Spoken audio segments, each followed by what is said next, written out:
So I've just started the process of setting up my dream studio in this shed.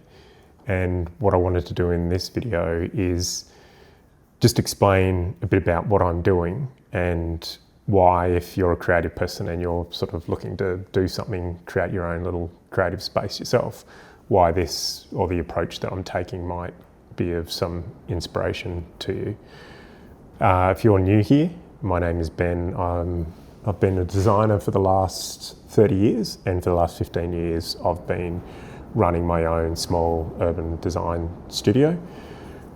About probably 18 months ago, just a bit of context for the shed, about 18 months ago, my wife and I bought a small farm, and as part of that, we're converting this shed space into a variety of things. It's going to have my studio in here, and also we're next door turning that into a workshop type of space where my wife can run different classes and workshops and bits and pieces around making, and that we can also host events and different bits and pieces related to what we're doing here on the farm. And we're also creating a bit of a storage area down the end.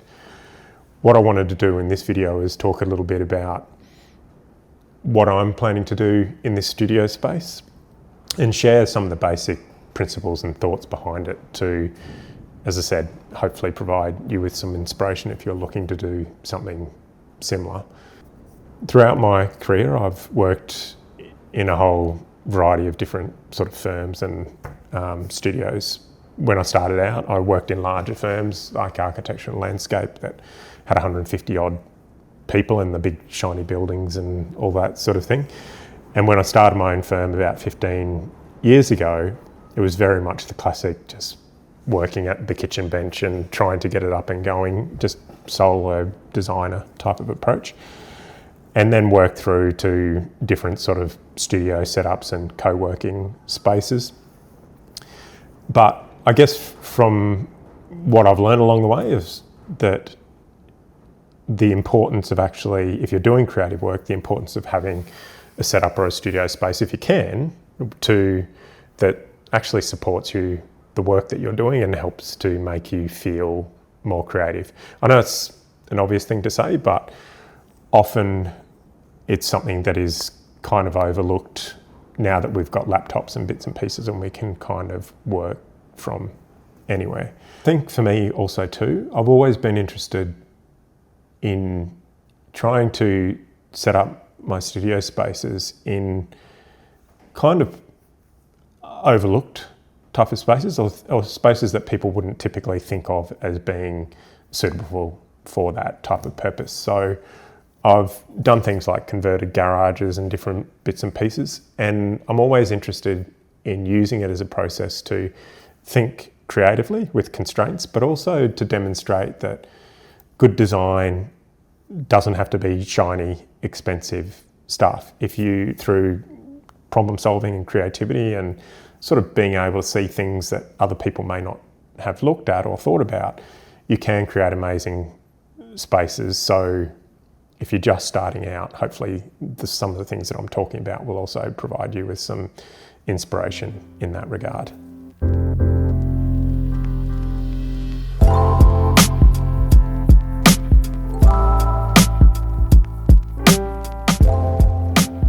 So hopefully that's working. So what I wanted to do is just quickly talk you through the actual shed space that we're working with. So over here on the right is the area that we're turning into my studio.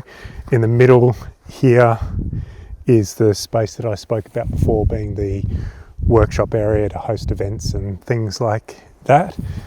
And then over here on my left, your right, is the area that we're doing as the storage space for tractors and all the things that you need for the farm. So it's 4 basic bays, which are 4.5 metres wide each by about 6 metres deep. So that works out to be whatever it is in terms of the overall space, but that gives you the idea of how we're breaking this up.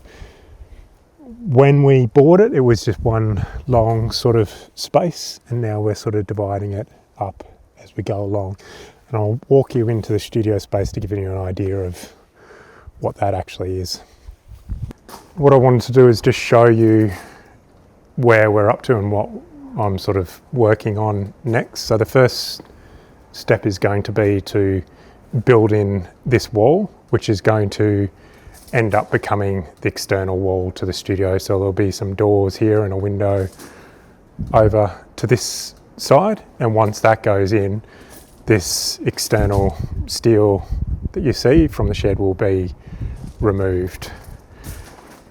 So that'll be the first thing to get the space sealed up. And then after that, all of these walls here will be lined. I'm going to be doing it with, similar to what you see, these boards in the background. So it'll be plywood stain to seal up the internal space. To start off with, what I was trying to do is just make it usable as a studio space for me to be able to do my design work pretty much from day one. So we just ripped out a lot of the basically crap that was in here and ended up putting in these panels, which I'll talk about in a minute, to try to make it sort of more usable. But the space within here, hopefully you can see all of that, is about 4.5 meters wide by about 6 meters deep. So that gives you an idea. It's sort of around the 25 square meter mark that we're working with. So as I said, the starting point was to make it usable, and then now I'm coming back and starting to seal it up and sort of get the nuts and bolts in place. But I'll talk about the main principles of what I'm trying to do in here in terms of it ending up being more of a maker space rather than just a typical studio type of office arrangement. So I think it's important to say from obviously the outset that this is very much a work in progress, a kind of almost glorified construction site, but it'll evolve over time. But I think the main principles of what I'm talking about will stay the same. I think the key driver for what I'm trying to do is to create something that is a studio in the traditional sense. And when I say a design studio in the traditional sense, I don't want it to be like an office with just a desk with a computer and that sort of thing. I want it to be a place where there's spaces where I can make things and experiment in different bits and pieces, and it's set up to encourage me to do those things rather than just sit at my desk and work on my computer.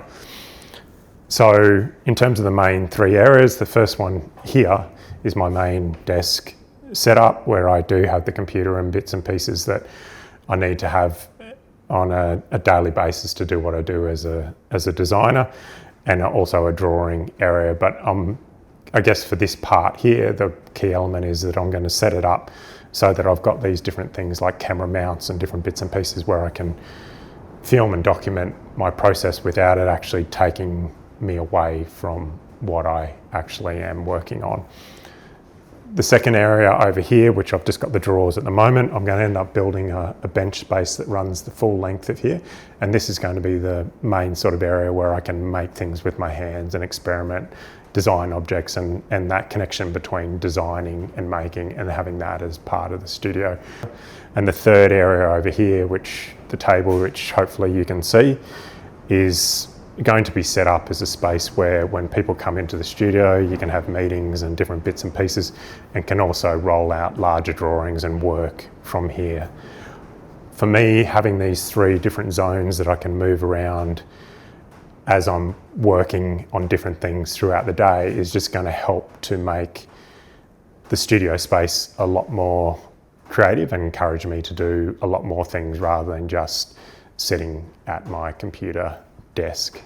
So the idea of having this as a studio in the traditional sense, where it's a space for making and experimenting and that encourages you to be more creative, I think that's the key driver or philosophy behind everything that I'm doing and all the decisions that I'm making. And the second part is that idea that good design isn't about shiny, expensive things. It's about problem solving and creativity and doing more with less, in my opinion. So everything that I'm doing within here, I'm trying to demonstrate that idea. So if I come across a problem or I'm trying to solve something, and an example would be these panels that you see behind me, I knew from the start that when I was first thinking about using this shed as a studio, I knew that it would be a process, a work in progress, and that I'd be building sort of things around it, but it needed to be functional from day one. I wanted to be able to start filming and documenting my process, but also to have a way that I can just continually do what I need to do as part of my design and projects.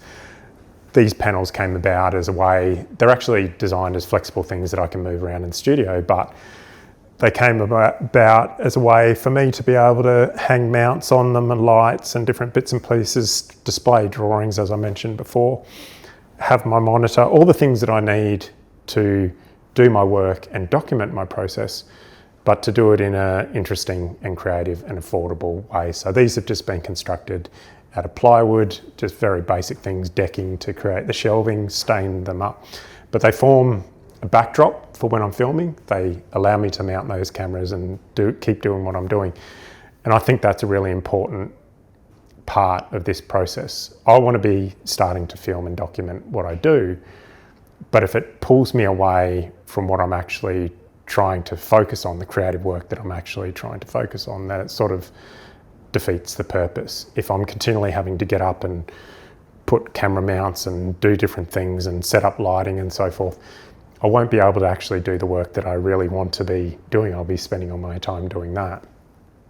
So that's something that I wanted to avoid, and these panels gave me a creative, interesting way to solve that problem.